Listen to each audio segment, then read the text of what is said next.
155s go about 13 or 14 miles and shoots a 100-pound projectile, so they didn't want to waste them, I guess. Mm-hmm. The 88. Hmm. But they could pinpoint those things. We were in a house one time up in the attic trying to forward observe, and a shell landed there. And then a shell went over us, and not a word was said.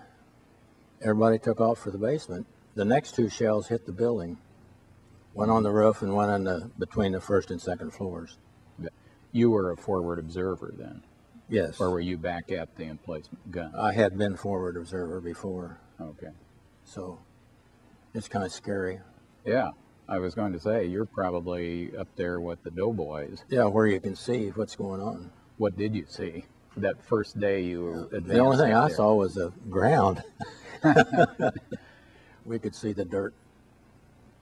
Was it fairly effective? Were you firing against armor, infantry, or all terrain? of it? And one time I was near a switchboard, and we had a guy calling in rounds, and he was chasing one German, and he changed around, and the German, if the shell landed over here this time, and he heard another one coming in, he'd run to this hole because they had changed the aiming point.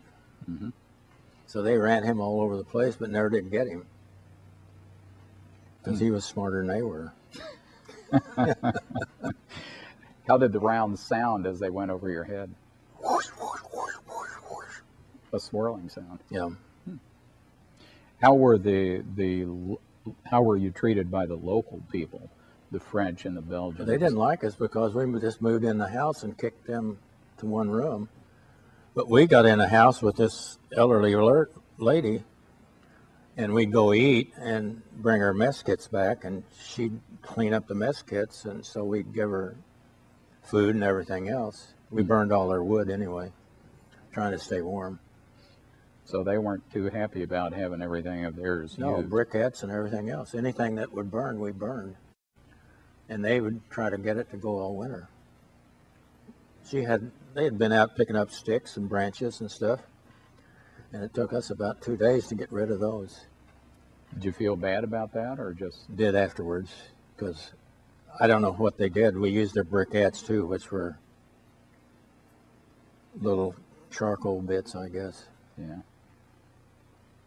In Innsbruck, we saw the first jets that I'd ever seen were parked at this airport. They had no fuel for them.